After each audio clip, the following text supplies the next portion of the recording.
I'm Nicola Talent, and you're listening to Crime World, a podcast about criminals, drugs, and the sins of the underworld.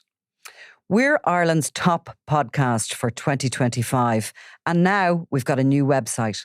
So if you want to learn more about crime and criminals, if you want stories, extras, and podcast subscriber specials, go to www.crimeworld.com. So, Pat, how does a prison handle a situation like this that kicked off when Sean Powell threatened two other prisoners, cellmates, with shivs, boiled up water, added sugar to it for maximum damage to the skin, and pretty much went wild? Like, how is that situation handled in such a confined, claustrophobic place as a prison is?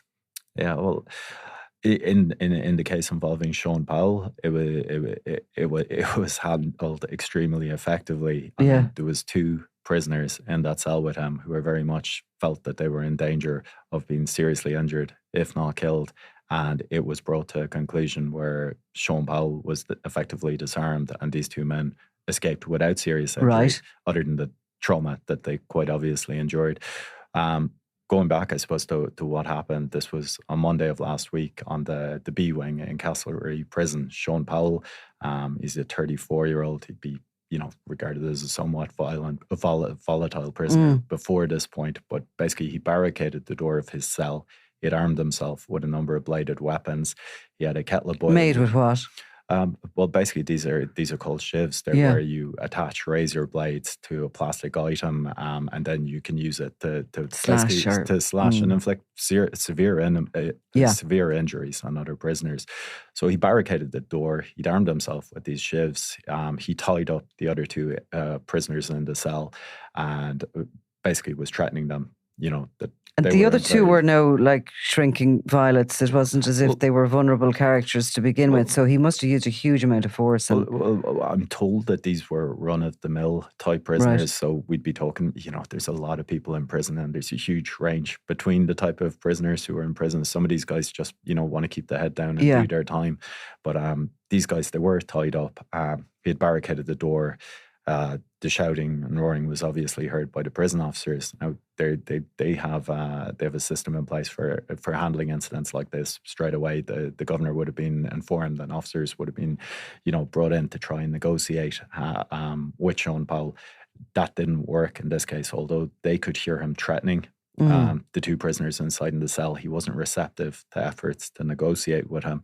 So a decision was made to shut down the entire prison and to bring in the control and restraint teams. Now, these would be teams that you can almost picture them. They're the guys who are there. They have the shields, and they're fully uniformed up in the riot gear. So there was, I'm told, a number of teams brought in. Are they brought in, I suppose, at a point where it's suspected that the two other prisoners' lives are at risk, that this guy is not being talked down? He's very dangerous. He's very heavily armed, and he's totally out of control. Yeah, efforts to negotiate have failed, basically. And there is a severe risk to the welfare of the other two prisoners, which there was in who were stuck in a cell with him. Yeah, absolutely. So these guys, they breached the CRNR teams. They breached the door of the cell, and they went in and they took Sean Powell down. This is something that's done extremely quickly. I'm told that these guys, they got uniformed up. They went in, opened that door, took him down. It's something like out of a textbook. Yeah. When they're, dealing with, or when they're training other lads in how to handle these situations, how these guys did it is the way to do it. Right. So basically, this whole incident lasted about 2 hours. The other inmates were taken out.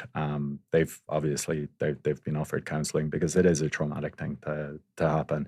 And Sean Powell was subsequently taken off. He was put in isolation, and he's subsequently been moved now down to the Midlands. What's his background? Well, Sean Powell he's 34 years old. He would be somebody who's been before the courts on a number of occasions. I think he's got in the region of 24 previous convictions for things like robbery, for possession of implements. Many of those would be for driving offences as well. Right. But he's somebody that we have come across in the past we ran a story last October that he had been involved in an altercation with Devon Hennessy inside Mountjoy prison. Now, Devon Hennessy would obviously be one of the Hennessy mob from out in Blanchardstown. He'd be somebody who'd be, very well known to. Was he on remand at that stage in relation to the torture of the man who was branded?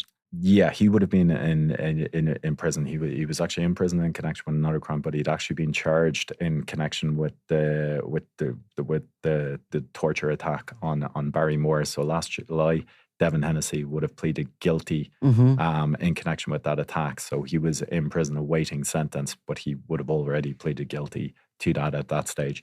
So basically there was an incident in the yard in Mountjoy prison where you had Sean Powell and Devon Hennessy come to blows, and Sean Powell came off the better of that. He left Devon Hennessy with a suspected broken nose, and it was in the wake of that incident that Sean Powell would have been moved from Mountjoy. He was originally moved from Mountjoy to the Midlands, but subsequently he was moved from the Midlands up to Castlereagh, where it appears he was unhappy to be. And this is why he staged this attack, well, essentially this threatening assault on his cellmates. Back to the Hennessy's there for a second. What's their standing in the prison? Are they, I know initially when they went in, there was they weren't accepted on certain wings, and are they tough? Are they seen as being a crew that you'd be fearful of, or they've split them up, and they've split them up for quite obvious reasons. I mean, they've seen previously the damage to keeping large numbers of the Kinnairn cartel in Mountjoy. It gave rise to trafficking routes and all that kind of thing. So when it comes to the Hennessy's, the 5 members of the Hennessy group who were charged over Barrymore, the two of them are over in, I think, in Clover Hill. There's one in Wheatfield, one in Mountjoy, and one down in Portlaoise. So they have split them up. Like, when they went in, would people have been fearful? Would other inmates have been fearful and showed them respect? Not to the degree that we might have thought. And certainly not to the degree as they probably were feared on the outside. And other people. I mean, you look at somebody like Sean Powell, who's willing to go up against Devon Hennessy, I think people would have thought that wouldn't happen. But, inside prison is very different to outside prison. And also, the Hennessys sort of remind me always of the Dundon. They have that same modus operandi. They created terror within their own communities, almost from their own homes.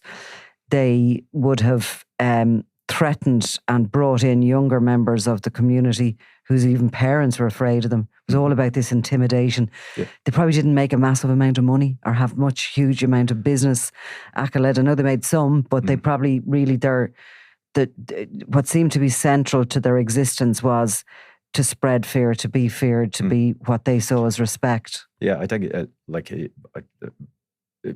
was a documentary that followed the guards around out in Blanchardstown inside the Quay, and there was this now famous scene where you had one of the Hennessys standing inside the wall of his house, and he's screaming at one of the guards about what he's going to do to him and saying, "Come on in here." And he's literally playing to a crowd of younger associates who are around him, and there was this huge aura of fear around them out in Blanchardstown, and if you like, maybe that was one of the reasons why Barrymore was subjected to such a horrific ordeal, because it sent a message out to the rest of the community. I mean, he was taken into a shed, he was tortured, and he was branded. And the photograph that went out, was that ever... The source of that photograph, was it? I think it was a photograph that circulated initially on social media. And a photograph circulated to spread fear, really? It's hard to know. I don't, my understanding is that photo didn't originate out where the incident happened. It was a photograph that was maybe taken afterwards, after he had managed to escape from that ordeal. So well, one way or another, the actual photograph did spread fear. I mean, I think it did. However way it got about. I even remember looking at it myself, and you had to just look away, didn't you? It was just. Well, I suppose wonder it also had it also sped up the demise of the Hennessy mob in Blanchardstown. I mean, the guards. to be fair, had been taking serious action against them all along. They'd been, like it's not an easy thing to take down a grouping like that. You saw the amount of effort that had to go into doing it down in Limerick, where huge resources had been drafted over years to confront the gangs that were going on down there. I mean, soon after what happened to Barrymore happened, the guards went in. It was one of the rare occasions that I can remember where the actual raids, there was video taken of them, and that was put out subsequently by the Gardaí. I mean, they went in heavy. They took these guys out of the community, locked them up, and like as we've seen, every effort was made to prosecute them for what they had done. I mean, the case was dealt with in the Special Criminal Court, which shows you, the manner in which the state was dealing with viewed this, them as well. Yeah. So John Powell and others like him who create these scenarios in prisons, I mean, it must be one of the hardest jobs in the world, is it? Prison officer. I personally, I think, how in the name of God do you deal with something like that kicking off on a normal day's work? Yeah, I think it's an extremely difficult job. Very difficult job. Like the guys who do it, hats off to them. It really is. It really is a job that maybe, doesn't get the recognition it deserves from the point of view. These guys go in every morning. They're spending their days behind bars with, a range of people who have been put there primarily to keep the community at large safe. Exactly. And who's if something goes wrong for them or within their life or whatever it is, and they kick off like that into such an extreme hostage situation and that's one of the things that was said about this incident with Sean Powell, that there was no warning that something like this was going to happen. There was no sense that he was building up to do something. It was completely unexpected and just went from 0 to 90 inside in the cell. But obviously he had been planning it. For sure. Okay, thank you, Pat.